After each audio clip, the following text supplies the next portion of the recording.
Hare Krishna devotees, please accept my humble obeisances of the Srila Prabhupada. Welcome devotees to our evening Bhagavad Gita class called Srila Prabhupada Says.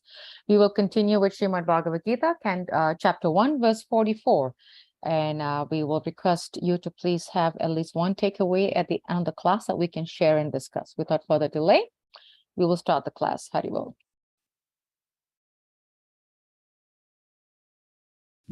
Translation. Alas, how strange it is that we are preparing to commit greatly sinful acts, driven by the desire to enjoy royal happiness.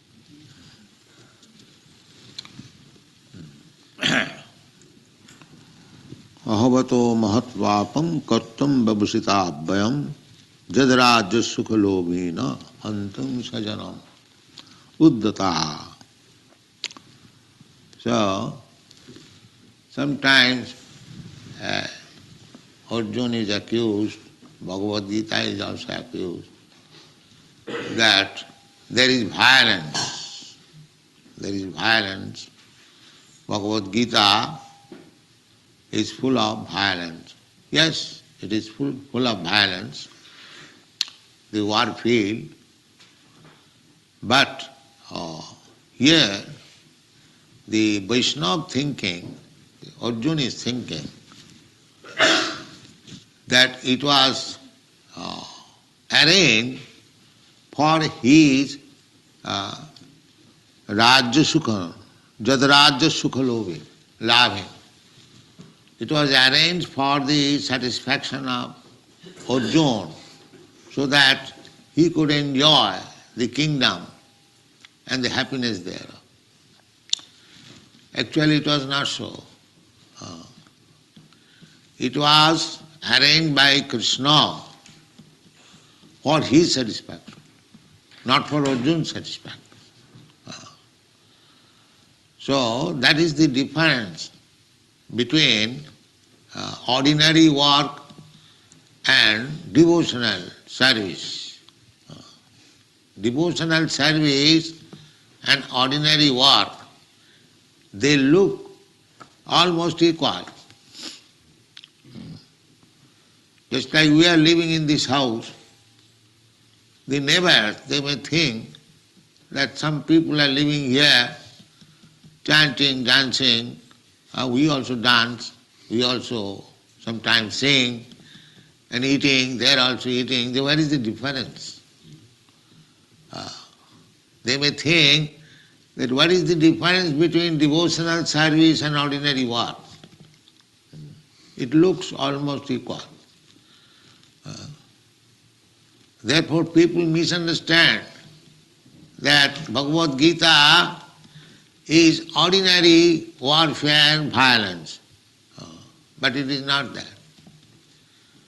It is arranged by Krishna because to fulfill his mission is paritranam sadhunam vinashaya cha dushkritam. That is his satisfaction. Not Arjuna's satisfaction, not anyone's satisfaction. It is his plan.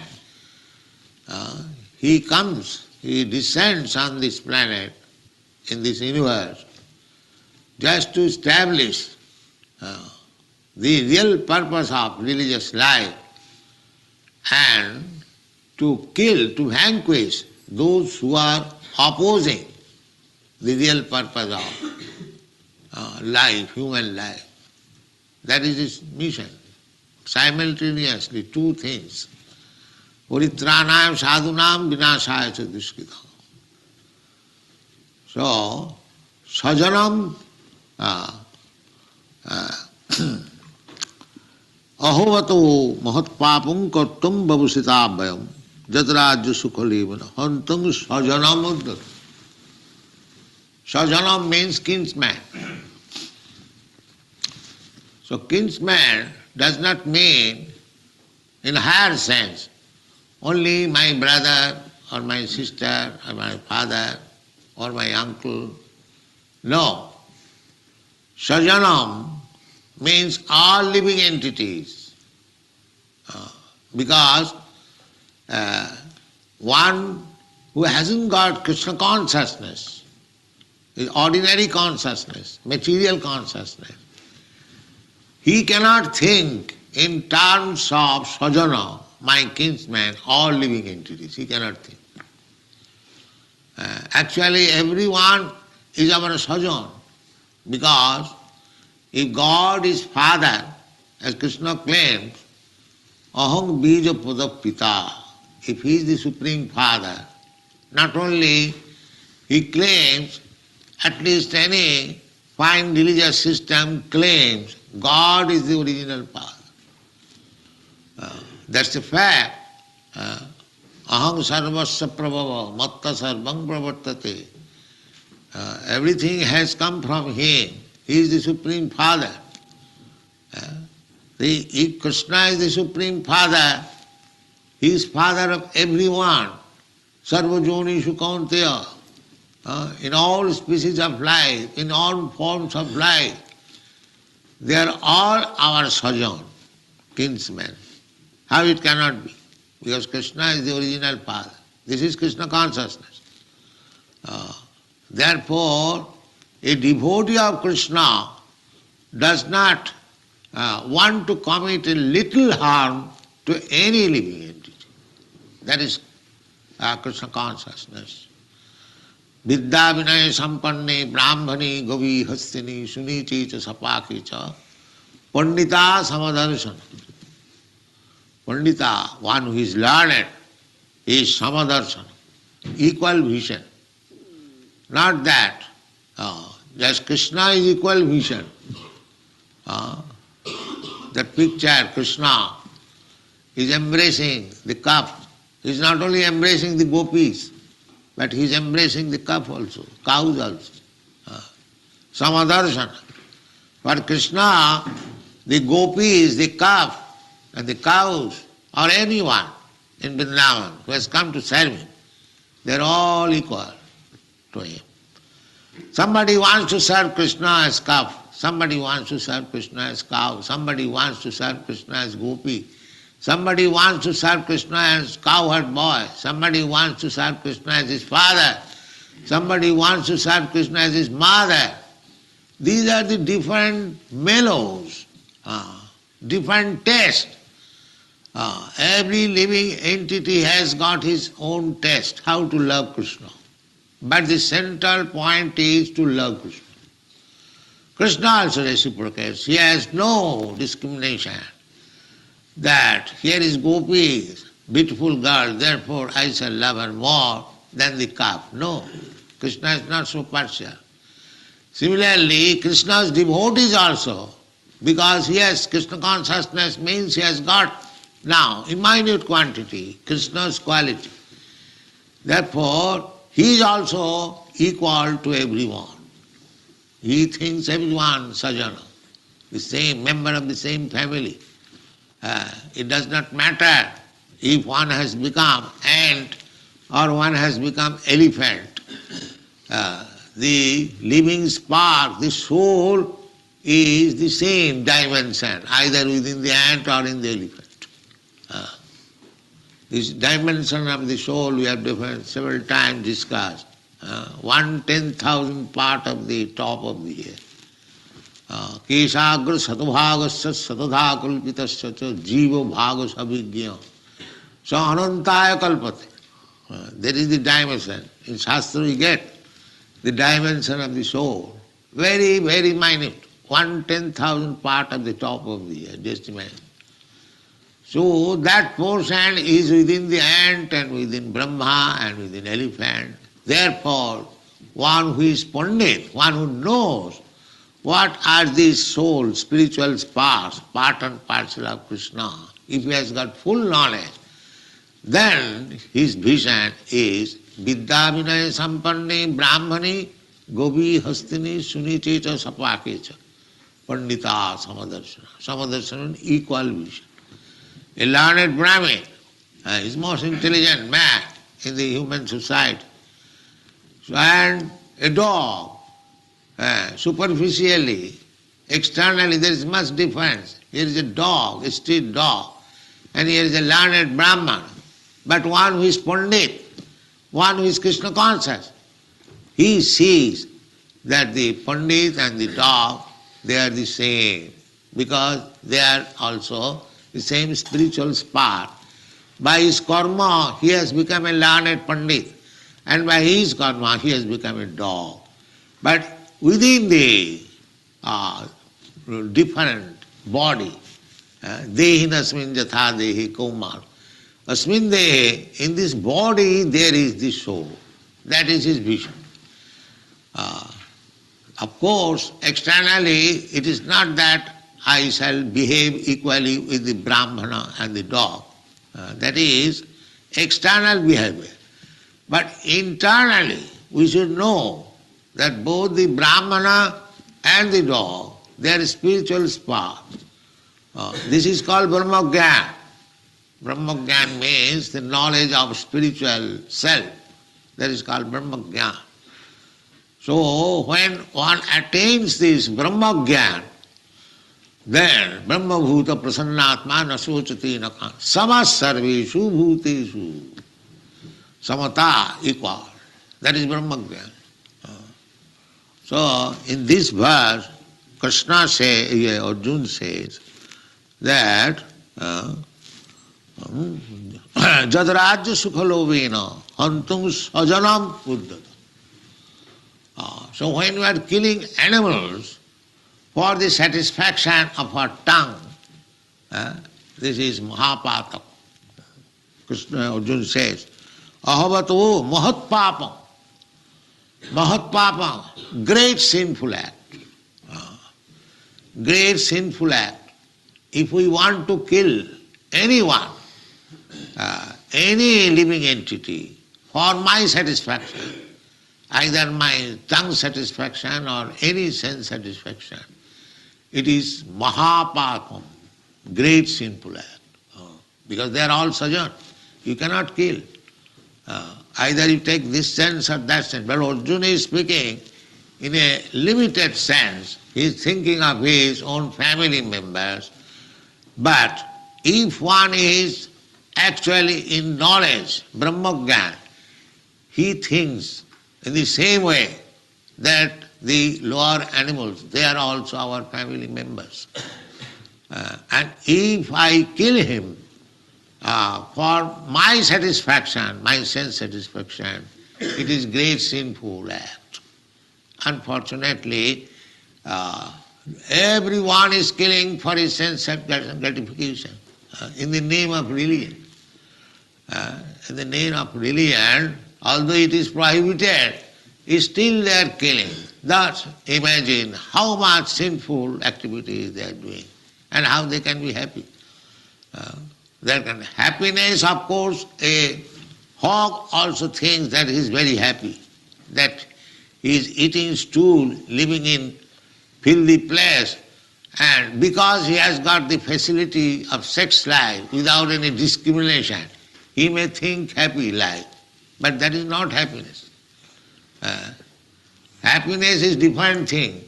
Sukham atam titam jattat otindriya grayam.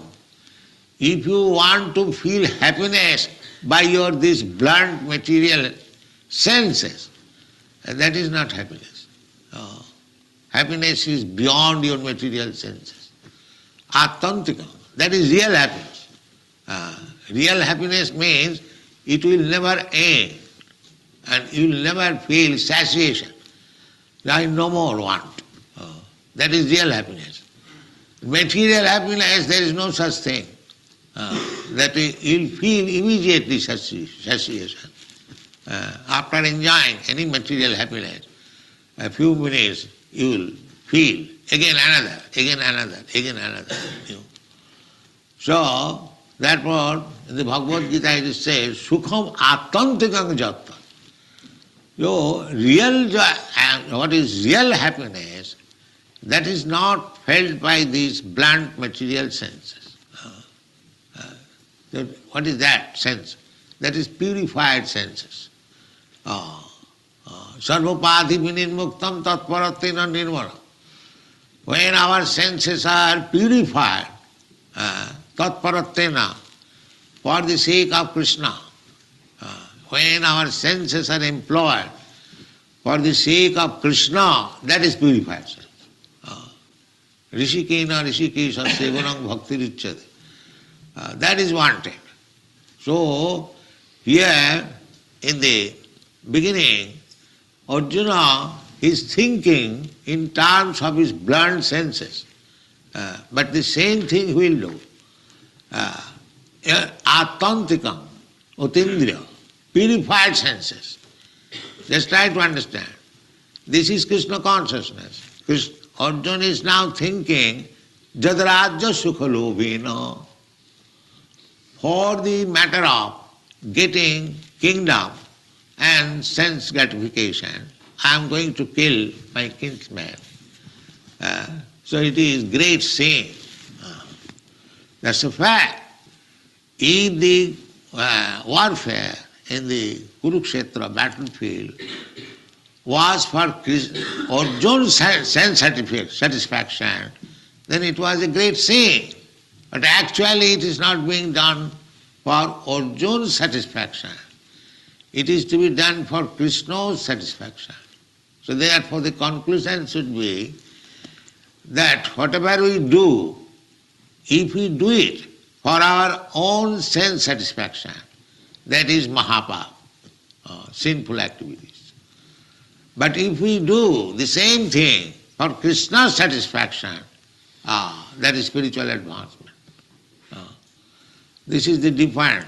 So outsider, they think that a Kurmi is working for his own satisfaction, and a devotee is working for Krishna's satisfaction. Although two things are similar, externally it appears the same thing, but there is great difference.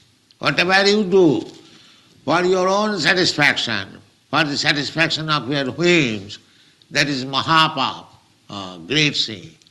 The same thing when you do for Krishna, that is opening your path to liberation, back to home, back to God. This is the difference. You have to change the consciousness, what you are doing, for whom you are doing, for yourself or for Krishna. This is Krishna consciousness. And that is the perfection of life. In whatever position you are, whatever you are doing, it doesn't matter. That is confirmed in the Srimad Bhagavatam. Adapung vidijasreshta varnasama vibhagasa sanusthitasya dharmasya sangsiddhi haritosana. Haritosana means to satisfy the Supreme Law, Hari. That is perfection. It doesn't matter what you are doing. Varnasama vibhagasa. First of all, whatever doing, it does not mean whatever nonsense you are doing, that will be accepted. No. Varnasama vibhagasa.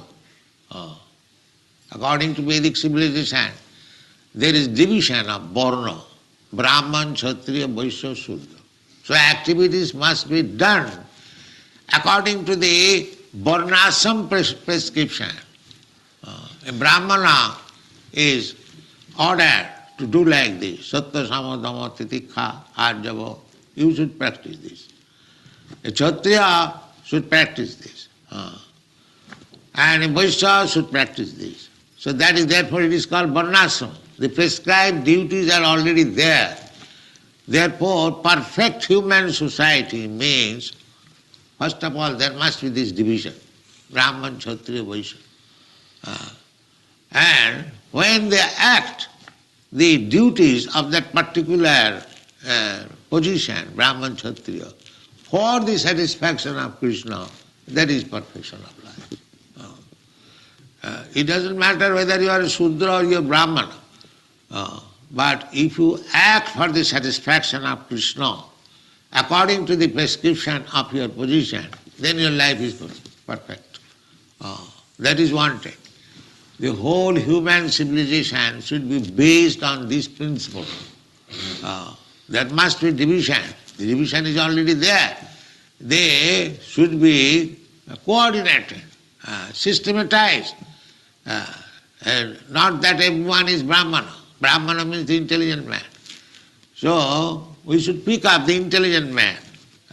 They should be trained as Brahmana. Those who are martial, having fighting spirit, they should be selected as Kshatriya. Those who are for increasing money, mercantile mentality, they should be also collected. Similarly, Shudras, and they should be trained, everyone, to satisfy Krishna. Varnasama vibhagasa.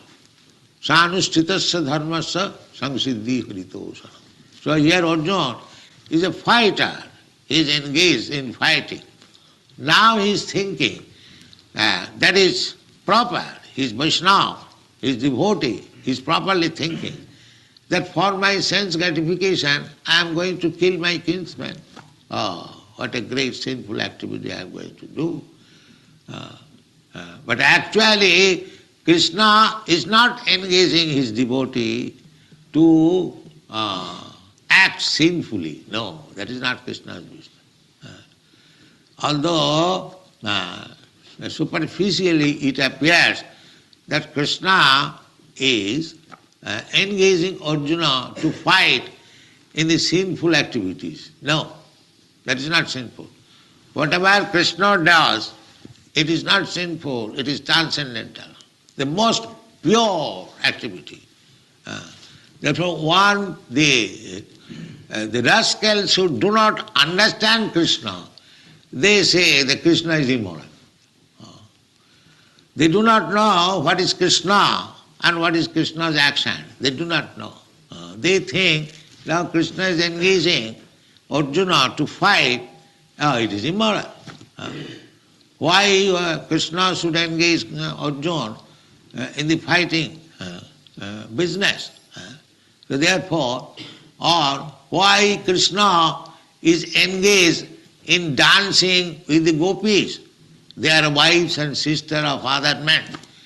It is sinful if we enjoy with others' wife or others' daughter or others' sister, who is not bona fide my wife. If I want to enjoy life, that illicit sex. Krishna is not doing that. But artificially, those who are nonsense, they see that Krishna is dancing at dead of night with others, daughters and girls. Therefore he is immoral. But that means he does not know what is Krishna. Krishna can do anything. Tejiya sangana dosaya. Tejiya sangana dosaya. He, just like the sun is very powerful, as you see in this material world. A sun, a material thing, and it is very powerful. But the sun is soaking water, taking water from the sea as well as from filthy place. See, he is also taking, what is called soaking or? Evaporating, yes. Evaporating water from urine also. And filthy place where ditches is evaporating water as well as from the sea. But it does not mean by evaporating water from the sweat, ditch and urine, the sun is becoming polluted. No. Rather, he is turning that place, what is called prophylactic, antiseptic by his sunshine. Similarly, even though somebody comes to Krishna with some purpose which is not moral, but the man or woman who comes there, he or she becomes purified. And Krishna does not become immoral. This science has to be known by the rascals before calling Krishna immoral. Therefore Krishna says in the Bhagavad Gita, Manusyanam sahaseshu kaschin jatati siddhaya. Jatataamapi siddhyanam. Kaschit betimam tattata. These rascals, they do not know what is Krishna. They think Krishna is ordinary man. Why is engaging Arjuna in the fighting? Why is dancing with others, daughter and girls? These are immoral things. Therefore, this rasa dance should not be discussed among the fools and rascals. They misunderstand. Although the professional reciters, they take part. Whenever they speak of Bhagavatam, they immediately jump over the rasa dance. That is not to be done. Chaitanya Mahaprabhu never indulged in such things. For mass of people, he engaged himself in Sankirtan. And when Krishna's dealing with the gopis were discussed, he was discussing amongst three selected devotees, Ramananda Rai, Sarup Damodar and Sikimai. He had thousands and thousands of devotees, but he never discussed Krishna's Rasila in the mass of people, never. Therefore it is restricted. Krishna, because they will misunderstand. These rascals, they do not know what is Krishna and they will misunderstand. They will be polluted. Of course not polluted, because after all they will hear about Krishna. But they may misunderstand. That is against their making progress through the spiritual life. So, Krishna is not immoral. Krishna is not engaging Arjuna to commit such sinful activities, sajanam, hatya. No. Krishna is engaging him in his service. So one has to understand that. So when Arjuna will understand that this war, this fighting, is not for my sense gratification, it is for Krishna's sense gratification. Then he agreed, because he is a devotee. Karishe vachanam, yes, I shall now act. This is the proposition. The Atmendriya tripti vancha dhare, tar naam kam. Kam means lust. What is lust? Lust means whenever you try to satisfy your senses, that is called lust. And the same, whenever you try to satisfy Krishna's senses, that is love. Practically the same business, but personal and Krishna. So Krishna consciousness movement means we have to act everything for Krishna under proper direction. We cannot manufacture that I am doing for Krishna.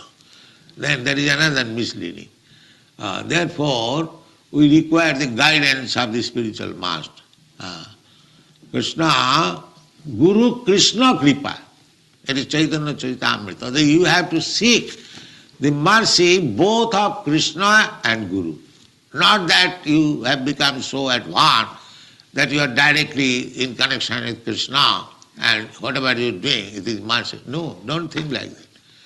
It must be guided, it must be confirmed by Guru. Guru Krishna Kripaya Paya Bhakti Lata Bij. Bhakti line is there. So our business is, Krishna consciousness movement is that we have to satisfy Krishna. That referenced by that Professor Zener, that one rogue, he did by his whims, and he alleged that after reading Bhagavad Gita violence, he committed this violence. So, did he take permission from Krishna or Krishna's representative? But he does not know the technique.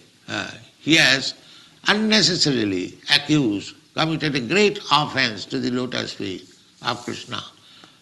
So therefore, an inexperienced person, they should not try to teach Bhagavad Gita to others, because he has no knowledge. This knowledge has to be received by parampara system, even parampara praptam, even rajasaya vidu. So simply by academic career, by knowledge of ABCD, you cannot understand Bhagavad Gita. In the Bhagavad Gita it is said, bhaktosi priyosi, without becoming bhakta. Therefore, Sanatana Goswami has forbidden that don't hear anything about Krishna from a person who is not a Vaishnava. Avaishnava mukhadginna puta hari kathamritam savanam na kartam. This is private. You cannot hear, because these audience or the students, they also do not know that here is a rascal, he is not a devotee, he is not a Vaishnava. Why shall we hear from him Bhagavad Gita? The first condition is bhaktosi. And the prohibition is also by acharyas.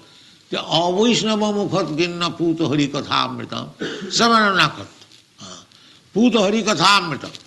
Harikatha talks of Krishna there by themselves, pure. But still it is prohibited that if it is spoken by a Vaishnava, non-devotee, one should not hear, must immediately reject. First of all, we have to see who is going to speak about Krishna. Is it a devotee of Krishna? Is he a Vaishnava or not? If he is not, then immediately reject. No, we are not going to hear from you. But people do not know. Any rascal speaking about Bhagavad Gita, we hear. That is not the process. Then we will misunderstand. Avaishnava mukha satpachishta payojatha. Just like milk is very good food, everyone knows. But when it is touched by the tongue of the serpent, it is poison, immediate. So we cannot drink poison. Don't hear Bhagavad Gita or any talk about Krishna from a person who is not a Vaishnava, who is not a devotee of Krishna. Will misunderstand. That's like what they will say. Then we'll say, oh, Krishna is engaging Arjuna for fighting, for committing so many sinful activities. No, that is not the fact. Krishna is engaging Arjuna, fighting, just to serve his purpose. Paritrana sadhuna vinasaya cha duskita. And Krishna is executing the mission of Krishna, not for his personal benefit. These are the things. That's all. Thank you very much. Very powerful class by Srila Prabhupada. Amazing, amazing points. Somehow, yeah, powerful. Would like to ask devotees if you have any comments, takeaways to share from this amazing class by Srila Prabhupada. Please do unmute yourself and share with us so we can hear and learn from each other's reflections, realizations, and takeaways. One point, several points has, really hit me, resonated with me. One point was how it's so important to not satisfy our senses. And Srila Prabhupada says, when we satisfy our senses is lust. And I started to think, what does it mean to satisfy our senses? And then I started Googling, on the behind screen of this class, that, when we want to be served first, that is, serving ourselves, that is lust, that I have to serve myself because I want it that way, because I said so, because I said this. So I was just thinking, wow, that's pretty strong. Sometimes daily lives, we are not even aware that in some shape, form, or manner, we're trying to satisfy ourselves, and which is actually in a form of lust. So that was a pretty powerful point by Srila Prabhupada. So that was one of my takeaways. Yes, Parikshit, my husband, go ahead. Hare Krishna. Please accept our humble obeisances. Jai. All glory to Srila Prabhupada. Yes, what you talked about was also my takeaway. The Prabhupada talking about the Bhagavad Gita is full of violence, but Arjuna first was thinking that the war was arranged for his satisfaction, but actually the war was arranged to satisfy Krishna. And then he mentioned how ordinary war and devotional service in war time may seem to be the same on the face of it. So that's why people who don't know think that the Bhagavad Gita war, Kurukshetra war, is an ordinary war. But the war was Krishna's plan to get rid of the demons who oppose the real purpose of life. The other takeaway was that Krishna talked about Swajanam, kinsmen, that it does not mean relatives only, but the real meaning of it is everyone. Why? Because Krishna is the original father of everyone. Aham Sarvasya Prabhava. So all species of life are our relatives. And then he segued into Pandita Samadashina, a learned person. Brahmana has equal vision. So, and then the last thing that I saw, I wrote about was that Krishna, for him, all the species in Vrindavan are all equal. Somebody wants to serve him as a cow or a gopi. Krishna does not love gopis more than the cow. So it's not the form, but the love that is given to Krishna. That's important for him. So that's some of the things that I've picked up from this lecture. And it's, very, very powerful. Hare Krishna. Thank you so much. Yeah, really powerful points, from Srila Prabhupada. This class was, somehow, I know I've said this, but somehow I feel like Srila Prabhupada's Bhagavad Gita is pretty, more intense. I feel that as Bhagavatam classes. It was very powerful. Any other takeaways from devotees? any sharing that you would like to share, some thoughts that's coming to your mind, some reflections. One thing that really struck me, and I know I've heard this before, but just hearing it again from the lips of our founder Acharya is, when he mentioned, it's really powerful, when he said that even Lord Chaitanya never ever discussed the rasa dance and the rasa leela, that sweet mellow pastimes of Radha Krishna and the gopis ever. He says, in fact, he says for the mass people, Lord Chaitanya engaged in himself in Sankirtan. And when it came to Krishna's dealings with the gopis, he only discussed with 3 devotees, Ramananda Roy, Swarup Damodar, and Sikhi Mahiti. And he says he had thousands and thousands of devotees. So but he never discussed Krishna's Rasa Leela in the mass of people, never did it. Therefore, it is restricted. So then I started thinking, this was so powerful for me. I started thinking how if Lord Chaitanya, and this was what was going through my mind, going through my thoughts as I was hearing Srila Prabhupada reading these 2 paragraphs. And I started thinking, I said, wow, Lord Chaitanya, who is the Supreme Personality of Godhead, did not speak or discuss or talk about Krishna's Rasa Leela in the mass of people. Never did it. Prabhupada said he never did it. Therefore, it is restricted. So if Lord Chaitanya did not do it, that means we should not do it. Because I know that sometimes I've heard and I've seen devotees have classes and discussions on, Krishna's Rasa Leela and those really deep, intimate pastimes in the mass of people. And here Srila Prabhupada is saying Lord Chaitanya never did it. So, and then he said it is that therefore it is restricted. And then he said he only discussed with 3 selected devotees. And I'm thinking, whoa. So we got to be careful. If Lord Chaitanya did not do that, we should not do it. And if Srila Prabhupada is saying it is restricted, then we should restrict it. We should not speak about it in a mass of people. And this was very powerful. These 2 paragraphs was really powerful for me, really powerful. That's what I wanted to share.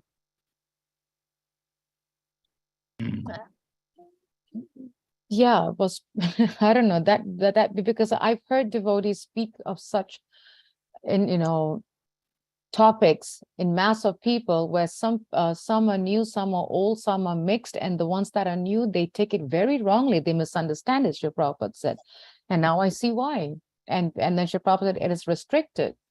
So if the Supreme Personality of Godhead, Lord Chaitanya, had thousands of devotees and did not speak about it, then we have been told to follow in the footsteps of our Acharya. So we should follow what Lord Chaitanya did. We should not be speaking about it because it's so intimate and so detailed, and especially not in the mass of people. And he only spoke with 3 devotees, and it's restricted. So this was very powerful for me. And I'm so, for me, not only is it powerful, I'm so happy that I heard this from the lips and the mouth of, in the words of our founder Acharya. I'm like so happy because that, I really want us, to, at least for me, to really follow and abide these teachings. But that was one of my takeaways too. It's important, true. It's important the way Srila Prabhupada has put it. I heard in another lecture about the same situation. He says inexperienced people want to discuss these kinds of things. And it generates gives the wrong impression, and even leaves people with lusty feelings. And Srila Prabhupada explained, actually, when he talked about this intimate pastimes of Krishna as one that a real devotee that knows or understands it will never feel lusty. In this, they will never feel lusty. Unfortunately, when I heard this, I did not understand because they were, this was just an audio. I wasn't hearing like the this one that has the transcription on it. I was just listening to a CD. So he quoted at least 4 different shlokas before he finally said that the one who would hear it in the proper mindset will not be lusty at all. It actually purifies a person from lust. So it's exactly the opposite. The rascals who talk about this want to generate a lusty type of relationship, connecting that with Krishna. But they look at it from a material standpoint. It says it's actually supposed to give you the opposite feeling, not lust at all. And many, many people are not at that point. That's why Lord Chaitanya Mahaprabhu just chant the holy name and don't even discuss these things, because people misunderstand. Hare Krishna. And you just made the point, just chant the holy name and don't discuss these topics. That's what Lord Chaitanya did, and he's the Supreme Personality of Godhead. Yeah. Thank you for really making it like perfect, one sentence. Thank you. Yeah, very, very powerful instructions, really powerful instructions. And it's important that we actually follow the instructions, because we don't want to water it down and minimize the Foundachary's principles and instructions, which is coming from Lord Chaitanya himself. Very, very strong. Thank you. Any other devotees would like to share something? Any takeaways, any reflections or realization from this powerful, powerful verse? Verse and purport. Just a humble reminder to devotees that tomorrow morning is Chandramali Swami's class at 7 o'clock. He will be speaking on Canto 1, Chapter 13, verse 45. So please do join us tomorrow at 7 in the morning. Will be Chandramali Swami's class. So if there's no takeaways, we thank you all so much for joining with us and hearing this amazing lecture by Srila Prabhupada. Patitanam Pavanebhyo Vaishnavebhyo Namo Namaha. Srila Prabhupada ki. Jai. Hare Krishna. Hare Krishna. Jai.